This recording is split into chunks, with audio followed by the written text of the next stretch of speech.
En France, plus de 85 000 plaintes pour des atteintes sur mineurs sont aujourd'hui en cours de traitement et la gestion de ces dossiers révèle de lourds dysfonctionnements. C'est le constat explosif dressé dans une lettre de 12 pages envoyée par le garde des Sceaux Gérald Darmanin au ministre de l'Intérieur Laurent Nunez. Ce document synthétise un audit de contrôle que le ministre avait lui-même ordonné aux 37 parquets généraux de France. Bonjour et bienvenue à tous dans ce nouvel épisode d'AP et Politique, l'émission qui vous permet d'appréhender de façon perspicace les événements de la vie politique. Et aujourd'hui, on décortique cette crise majeure qui secoue notre système judiciaire. Soyons clairs. Cette lettre ne révèle pas l'existence de ces 85 000 affaires, car ce stock était déjà répertorié. En revanche, les remontées du terrain des parquets généraux mettent à nu la manière dont l'État les traite. Procédures perdues ou abandonnées, défaut de traçabilité, logiciels informatiques tellement obsolètes que des centaines de pages de dossiers d'enquête pourtant numérisés doivent être imprimés. Bref, rien ne va. À l'origine de cette demande de contrôle poussé, il y a le drame du viol et du meurtre de la jeune Liana en mai dernier. Pendant cet épisode, nous allons essayer de comprendre pourquoi l'appareil d'État craque de toutes parts. Tout d'abord, ce document constitue une attaque institutionnelle directe. En tant que ministre de la Justice, Gérald Darmanin s'appuie sur le rapport des parquets généraux pour pointer du doigt le manque d'enquêteurs sur le terrain et les lacunes dans la formation des policiers et des gendarmes. Les politistes y voient là un jeu de renvoi de responsabilité assez classique. La chancellerie remet la place Beauvau et les forces de l'ordre face à leurs propres failles dans la chaîne pénale.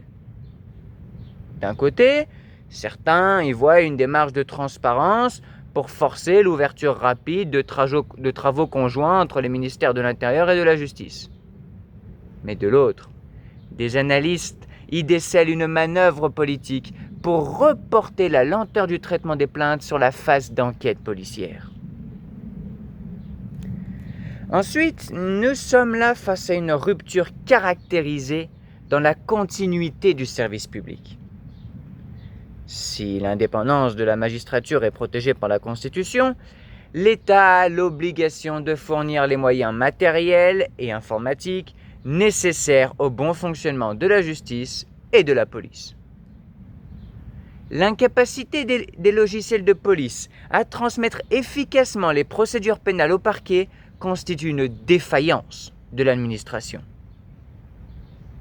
D'un point de vue juridique, ces lacunes techniques procédurales ne peuvent pas servir d'excuse à une inertie qui viole le droit des victimes mineures à être protégées et entendues dans un délai raisonnable. Par ailleurs, ces révélations entament profondément la confiance des citoyens envers l'institution judiciaire. La sociologie du droit démontre que lorsque la chaîne pénale se grippe, qu'il s'agisse de la prise en charge initiale par la police ou du suivi par la justice, cela crée un sentiment d'impunité chez les agresseurs et un sentiment d'abandon chez les familles de victimes. Deux lectures s'opposent. Une vision critique dénonce une gestion comptable et désincarnée de la souffrance des enfants. Une lecture plus fonctionnelle rappelle quant à elle que la hausse constante des signalements, portée par une moindre tolérance de la société face à ces violences, sature des structures qui n'ont jamais été dimensionnées pour ce volume. Au fond, face aux failles révélées par les parquets généraux sur ce stock de 85 000 dossiers, je me tourne vers vous, je vous pose une question.